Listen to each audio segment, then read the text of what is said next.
What's going on, guys? We're going to start off this episode with a little bit of exploring in Goblin Valley State Park. Then we're going to have a look at some of the problems going on with my build before we check out Natural Bridges National Monument. And finally, we're going to make our way to Moab, possibly the most anticipated destination of my entire 3-month overlanding journey around the country. So I hope you'll enjoy it as much as I did. Alright, starting off with some pretty crazy rock formations already. Got a 3-mile hike ahead of us, 1.5 miles to the lair, Goblin's Lair, so we'll see how that goes. Pretty gnarly viewpoint. Dracaris is already sick of it though. Pretty sketchy little trail getting back. Alright, we're on the other side of the rock formation now. Headed to Goblin's Lair. Sounds kind of spooky. Ben and Lexi are gonna meet me back in Hanksville, so I'm flying solo for the rest of this daylight session. But yeah, it should be cool. So you need basic bouldering skills to get into the cave. I brought Dracaris' like super harness that I can lift him up with, but I don't know. We're gonna see how that goes. All right, we're approaching. Definitely a little spooky out here. All right, well now Dracaris has wussed out on 2 caves. This is Goblet's Lair, and we tried Goblin's Lair before, but that was even crazier. I thought maybe he would just go up this, but he's not doing it. So I think we're just gonna turn around and head back. We're losing daylight, but it's pretty sick over here. I might try to tie him up and check out Goblin's Lair on the way back, but we shall see. All right, he got a little bit closer, but I'm pretty sure if we go up there, and I'm a little sketched out, honestly. Just holding him in case he jumps off. Dracaris, what are we gonna do with you? And this is Goblin's Lair over here, but Dracaris won't go near it. I feel really bad. Maybe we'll try one more time, but I could tie him to this pole, but he's just gonna freak out, and he keeps trying to run the other direction. So close, but Dracaris could not climb that, but the cave is right up there. Oh man, I love Dracaris, but sometimes I wish he was a little more adventurous. Okay, we got a little bit of a hike back, so let's do it. Okay, so woke up pretty snowed in at Natural Bridges. Past couple of days we've been getting snowed on in sub-freezing conditions, so the tent is actually like freezing, and it's been pretty rough. There's no service out here, so I couldn't really tell when it was going to stop. So this is what we're dealing with right now. I already got the tent unloaded, we just have to close it up. And Ben and Lexi abandoned me. They're early risers, they get up and get going, but I don't know, man. I'm just comfortable in the tent, and I needed some more sleep, and I want to give it a chance to dry out a little bit. I don't think it is. I don't think it's above freezing, but it's not too terrible. The goal for today is going to be to check out these natural bridges. I don't know if the trails are going to be doable. We're going to see. Dracaris is loving the snow, so that's a plus, but I don't even know if I'm going to be able to tell where to go. This is some pretty thick snow, and I didn't see anyone else here. So Ben and Lexi went to check out the bridges, then they're gonna head to Moab and get a hotel. My goal tonight is gonna be to get to Moab also, and hopefully find a spot that it's not snowing and I can actually dry out the tent before the sun goes down. And then yeah, we might meet back up in a couple days, but it's kind of nice being solo and being able to do your own thing too. So today should be a good day. So yesterday was actually a pretty rough day for the build overall. Just as I thought I was becoming a true overlander, and me and Ben have been doing some pretty crazy trails and staying off-road most of the days. But my build is showing some signs of weakness. Thank God we're coming to the end of the trip. I think everything's gonna hold up fine till I get home, but a couple of things happened yesterday. First, all the washboards, and I think the ice had a big thing to do with it too, but my little tire carrier here with the Rotopacks actually slid off the tire. And as we were coming out of Capitol Reef on this super muddy like road, you know, we're trying to get out of there, the snow is melting, we really need to get moving, the road was only getting worse.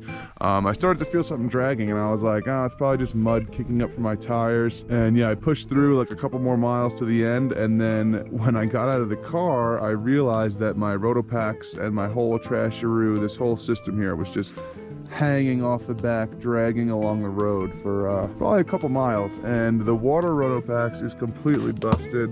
I don't even know if you can see there, but it's just busted open, so this is completely garbage. A little handle on this side completely got ground down to the metal. You can see the normally has a little logo there. And the gas can actually got dragged a bit too, and it's a little rough here, but I'm pretty sure no gas actually escaped. I think it's still fully sealed, but I still don't feel comfortable using that, so we're gonna have to replace both the Rotopacks. If anything, it just shows how resilient this whole system is. I mean, the whole spare tire strap mount still works, and the Rotopack mounts still work, but yeah, I guess you can't drag Rotopacks on the ground for a couple miles. But yeah, that was the first thing we noticed. Then I actually realized that my tent is no longer connected. I don't know if you can see that there, but it is actually no longer connected on these plates right here. These are good. The back 4 are good, but how this works basically, these 6 plates all get attached to the hardtop, and then these things actually screw into the plates with a pretty small screw that I was actually worried about, and I had a feeling that it wasn't gonna hold, and I think just the rattling and everything just shook it out. So I don't know. To fix this right now, I would need to have like 4 guys help me lift the whole thing, the roof rack and the rooftop tent. We'd have to unlock this here, and we'd have to lift the whole thing off, and then I'd have to tighten these guys down more, but I don't know. I think I'm just gonna keep an eye on it, keep an eye on the other ones, and really take it easy from now on, just getting home. But that's a huge bummer, but it makes sense because I kind of am pushing the limits with the weight limit on this thing, with the tent and everything, especially for the off-road capacity while moving. It's like 170 pounds, but the tent is like 150, and I think the awning is like 40. So we're pushing the limits on that, and hopefully nothing's stripped, and it's just an easy fix once we get back home, and maybe we'll put some Loctite on there or get some bigger bolts. I don't even know. We're gonna have to figure that out, but that's a bummer. And that explains all the rattling that I hear on washboard roads. I had a feeling something was going on up there. And then to top it all off, we had to smash the ladder closed yesterday because it was literally frozen from the snow,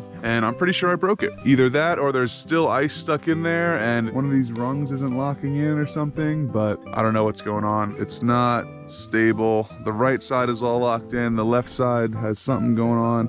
I'm gonna hope once it thaws out, I can actually move things and try to see what's going on and see if I can fix it. But pretty bummed out about yesterday. Big bummer just when I thought the trip was starting to get good. But I've pretty much conquered the entire southwest corner of Utah. Didn't really get to explore the national parks as much as I wanted to, but your car isn't allowed to anyway. But we hit Zion, Bryce, and Capitol Reef. Hopefully we'll spend a little bit more time in Arches and Canyonlands. Those are right outside of Moab, so we're gonna be over in that area for the next week. And yeah, it should be fun, but it's time to get packed up here. I'll probably go for another little walk with your cars, and I'll check out some of these bridges. So let's get on with it. All right, bridge number 1. Yeah, I don't know. I really don't know how I feel about hiking down to these bridges. Maybe one will be close enough that I'll want to venture to it, but 3 bridges in one day seems a little excessive. Devil's Bridge is probably the coolest natural bridge that, oh my goodness, this is so much cooler. No, I'm just kidding.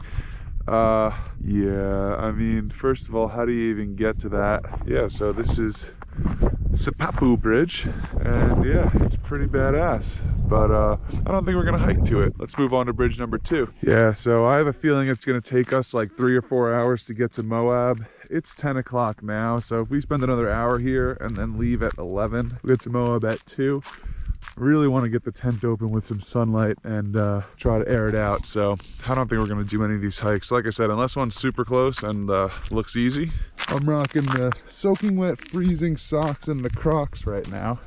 It's not the best, but this is the life I choose to live. So if I want to put on my boots, I gotta switch socks, dry my feet off, put on my boots, and it's just a little bit of a process. So whew, already out of breath. All right, yeah, Dracarys isn't even allowed on the trail anyway. That's a bummer. It looks like Lexi and Ben maybe almost started this, but I don't think they actually did it. They are pretty short hikes. It says dogs are not permitted on unpaved trails, but I can't even see what's paved, so hopefully the other bridges are cooler and closer. All right, headed to our second bridge. Pretty sure this is the Kachina Bridge, and hopefully we get a good view of it. I'm not sure what it is. Kachina Bridge. Oh, there she is. Oh wow, that one's pretty cool. Oh man, that river's like frozen, but there's a little waterfall down there. That's so cool. I don't even know where the trail goes to get down there though. That's gnarly. But yeah, here she is, Kachina Bridge. All right, headed back to the car for bridge numero tres. Here we go. Definitely a nice little drive through here with the snow, but definitely not an optimal time to do any of the hiking. Almost at the final bridge here, and then we are finally moving on to Moab. Very exciting. These must be Lexi and Ben's footprints. I reckon they're the only other people here. Come on, Bubbersons. We're almost at the last one. Come on, Bubby. All right, coming up on the final one here, the Owachomo Bridge.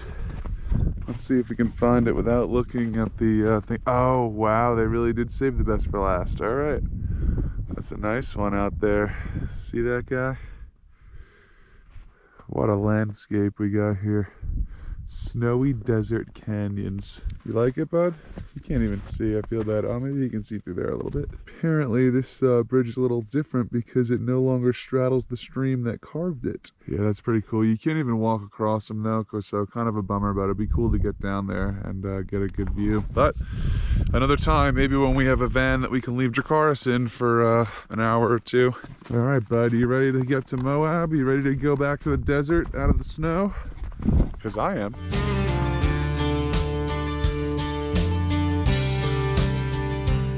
So this is what I'm dealing with right now. There's so much mud and ice built up that my door is literally getting stuck. But it looks like it's melting, so hopefully by the time we get to Moab, it all just slides right off. But yeah, this mud has been pretty paralyzing. Look at this craziness. All right, so stop at the visitor center. I don't even think they have Wi-Fi. I have no way to navigate myself to Moab, so we're just gonna wing it. I have a general idea of what direction to go, so this will be a true overlanding test. And Dracarys is gonna be pissed when we're not in the snow anymore, but we gotta go.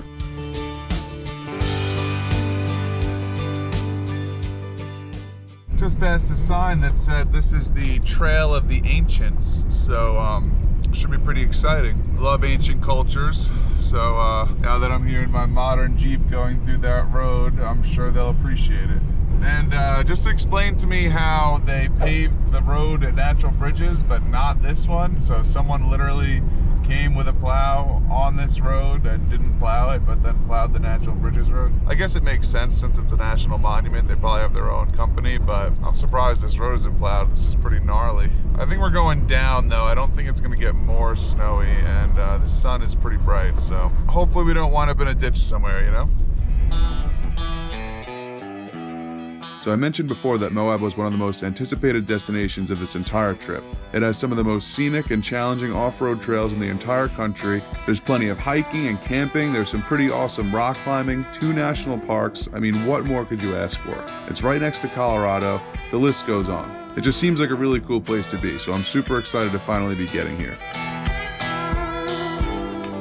All right, so we're 25 miles out of Moab, and I think there might be snow on the ground there because it doesn't look like the snow is letting up, and it's pretty deep. So this should be an interesting little Moab trip because the whole next week it's going to be below freezing every night, freezing, just above freezing every day. But today it's actually going to get up to like 40 degrees, so if I get a good spot and get the tent opened up, it should air out. I also really need to air out the awning, so we're gonna have to see. I'm really trying to find a spot with service tonight because I've been off the grid for a couple days, and I need to get some work done. So yeah, let's see what happens when we get to Moab.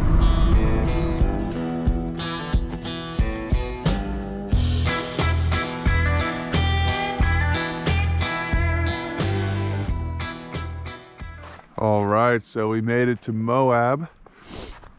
Definitely a lot snowier than expected, but I had a feeling as I was coming in that the snow was going to be all the way to Moab, and it was. So we found a nice little campground here. We are actually along the Colorado River yet again, but this time up close and personal, so pretty cool. I got some cell service, which is always good for a campground, and it's just a little bit close to the road, but I don't mind. Apparently in Moab there's only really service in town, so I'll take what I can get. Hey Bubbers, what are you doing? But yeah, I definitely needed to air out the tent. That's what I got going on right now. I got it all flipped around, trying to get the most sunlight. I probably could have angled it a little bit better, but this will do. It's actually already airing out pretty good. But yeah, last 2 nights literally got frozen inside the tent. I mean, no exaggeration.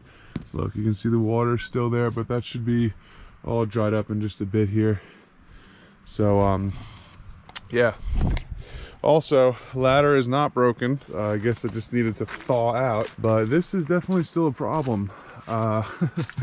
We're only connected on 4 of 6 roof rack points, and probably that's my fault for not tightening it hard enough or using enough Loctite. This guy is loving the snow, and he's got a nice long leash span here. This camp spot is perfect for me to just let him roam. He really can't get into anything, so I'm gonna take this time to kind of relax and get my stuff together. I gotta get organized. I'm a mess. Everything's a disaster. I want to dry some stuff out.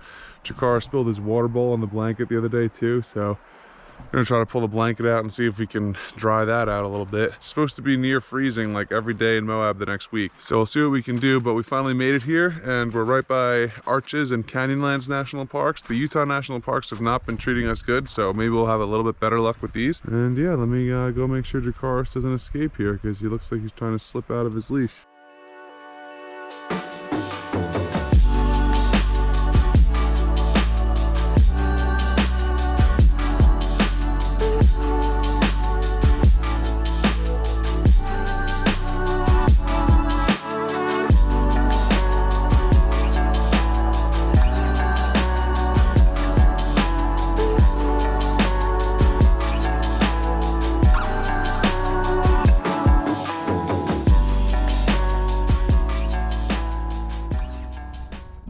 So we woke up here at Goose Island Campground. Last night was a cold one, and it's not getting any better. It was down into the teens, and it's finally starting to warm up now, but the tent is still wet. So I'm gonna start packing up, and hopefully it dries out. But yeah, we got a couple errands to run today. Kind of sucks. All the trails are like really snowed out. So I'm gonna scope it out a little bit, see what the hiking trails and maybe some of the off-road trails are like. All right, so we're all packed up here, minus the tent. Really cool campground. I might come back here tonight, to be honest, but we're gonna have to see. We're gonna run into Colorado for a Petco run and a Walmart run because there's nothing in Moab, so that should be a nice little excursion. Jakaris is freaking out. We're gonna take him for a walk and then pack up the tent and get on out of here. Let's see how the road to Colorado goes.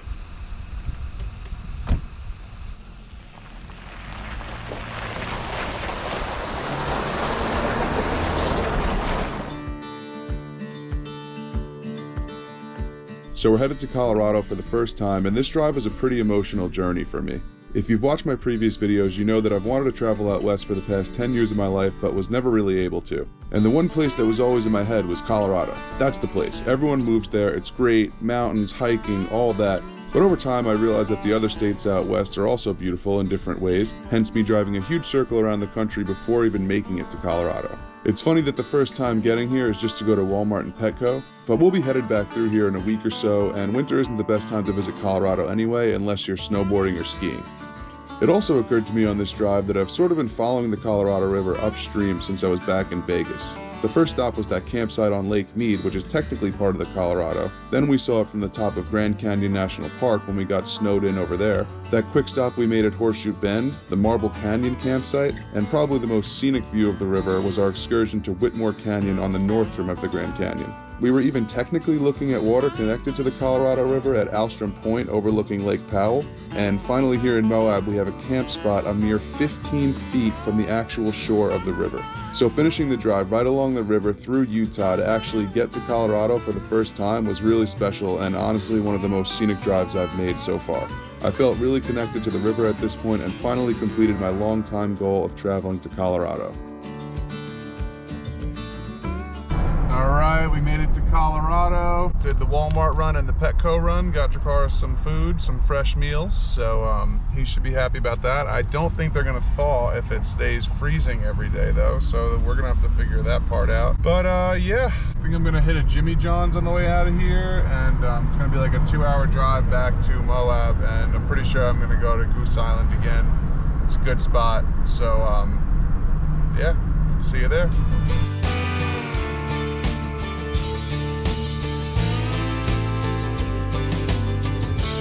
And that'll do it for this episode, you guys. As usual, thank you so much for watching. Let me know what you think down in the comments, and be sure to stay tuned to the end for a little sneak peek of the next episode.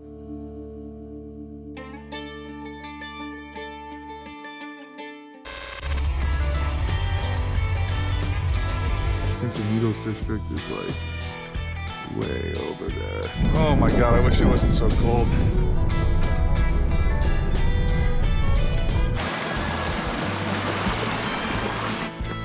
Wow, this is awesome. Oh, I love hiking.